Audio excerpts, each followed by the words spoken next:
ఉదయకాల ప్రార్థన.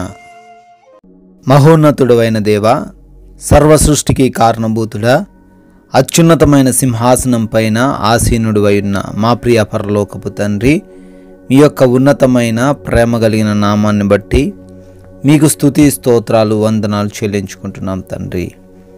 గతించిన రాత్రంతను కూడా మీ యొక్క రక్షణలో, మీ యొక్క బాహువులో మమ్మల్ని, మా కుటుంబాన్ని, మాకు కలిగిన సమస్తాన్ని కూడా కాపాడినందుకు, ఈ ఉదయకాలాన ఈ సూర్యోదయాన్ని చూడడానికి మీరు అనుగ్రహించిన మరొక రోజును బట్టి మీకే కోట్లాది కోట్ల స్తుతులనైనా, స్తోత్రాలు, వందనాలు చెల్లించుకుంటున్నాం ప్రభువా. అయ్యా, నిన్ను పోషించుటకు అచటనున్న ఒక విధవరాలికి నేను సెలవిచ్చితిని అని రాజులు మొదటి గ్రంథం 17వ అధ్యాయం 9వ వచనము ద్వారా మాకు ఈ మాటలు జ్ఞాపకం చేస్తున్నారు తండ్రి. అవునయ్యా, ఏలియాను ఏ విధంగా తండ్రి కరువు సమయంలో మీరు పోషించారో, ఏ విధంగా తండ్రి ఆహారాన్ని సమకూర్చారో, ఏ విధంగా సమృద్ధిలోకి నడిపించారో, అయా మమ్మల్ని కూడా తండ్రి పోషించగల దేవుడవు, రక్షించగలిగిన దేవుడవు, అయా సమాధానంతో నింపగలిగిన దేవుడు అని జ్ఞాపకం చేస్తున్నారు. మేము ఎటువంటి స్థితిలో ఉన్నప్పటికీ ఆ స్థితి నుంచి మమ్మల్ని తప్పించగలిగే దేవుడవు మీరు మాత్రమే అని జ్ఞాపకం చేస్తున్నందుకు స్తోత్రాలు నాయనా. అయా, మీ సహాయము ఎటు నుంచైనా వస్తుంది, ఎక్కడి నుంచైనా వస్తుంది తండ్రి.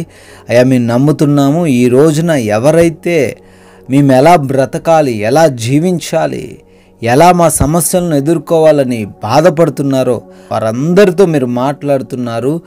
నేను మీ సమస్యలను తీర్చడానికి ఒకరిని నియమించాను అని లేఖనాల ద్వారా తెలియజేస్తున్నారు నాయన.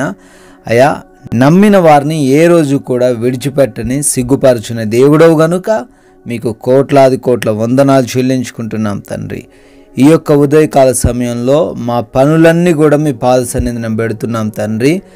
మా జ్ఞానం కాదు, మా యొక్క తెలివితేటలు కాదు తండ్రి, మా బలము కాదు అయా, మేము చేస్తున్న ఉపాయాలు కాదు, కానీ మీరే మమ్మల్ని నడిపించండి. మా పనుల్లో నూరంతలుగా మీరే మమ్మల్ని ఫలింపచేయండి. ప్రతి పనిని సఫలీకృతము చేయమని అడుగుతున్నాం ప్రభువా. ఎస్ లార్డ్, ఈ రోజున మా యొక్క ప్రతి ప్రయాణంను కూడా దీవించండి. వెళుతుండగా వస్తుండగా సురక్షితంగా ప్రయాణించగలిగే భాగ్యం మాకు అనుగ్రహించండి.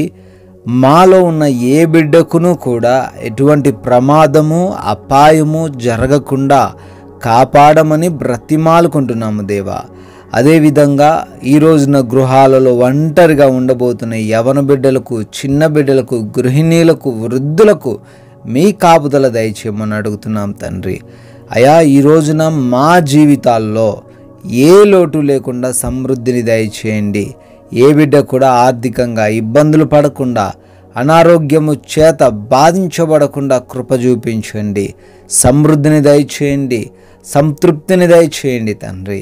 అయా, ఎవరైతే ఎగ్జామ్స్ అని, ఇంటర్వ్యూస్ అని సిద్ధపాటు కలిగి ఉన్నారో, వెళుతూ ఉన్నారో వారిని జ్ఞాపకం చేసుకుంటున్నాం. వారిని జ్ఞానంతో నింపండి ప్రభువా. చదివినవన్నీ కూడా జ్ఞాపకం ఉండులాగున సహాయం అనుగ్రహించండి తండ్రి. అయా, హాస్పిటల్స్కి వెళ్తున్నారు, భయం కలిగి ఉన్నారేమో, కలవరం కలిగి ఉన్నారేమో, మీరు వారికి తోడై ఉండండి తండ్రి. వారి రిపోర్ట్స్, వారి డెలివరీస్, వారి ఆపరేషన్స్ అన్నీ కూడా తండ్రి వారికి అనుకూలంగా మార్చమని అడుగుతున్నాం ప్రభువా. అయా, ఈ రోజున మీరు ప్రేమించి ఇచ్చిన ఈ సమయాన్ని సద్వినియోగం చేసుకునే కృప దయచేయండి. ఎవరితోనూ ఎటువంటి విభేదాలు, గొడవలు లేకుండా సమాధానంతో నెమ్మదికరమైన జీవితం కలిగి ఉండులాగున కృప చూపించండి తండ్రి. మీ నామాన్ని గణపరిచే క్రియలు, మాటలు మా ద్వారా మీరే తండ్రి జరిగించండి అయ్యా. ప్రభువా, అపవాది మమ్మల్ని ఉచ్చుల్లో పడవేయటకు ఈరోజు ప్రయత్నం చేస్తూ ఉండగా ప్రతి ప్రయత్నంను తండ్రి వ్యర్థపరిచి సారాళమైన మార్గాల్లో మమ్మల్ని నడిపించమని బ్రతిమాలుకుంటున్నాము.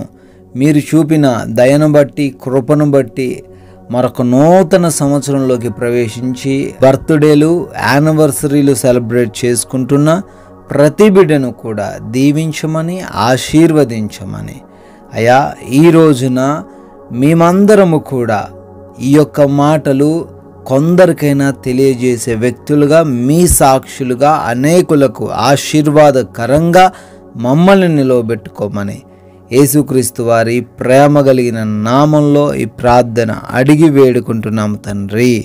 ఆమెన్.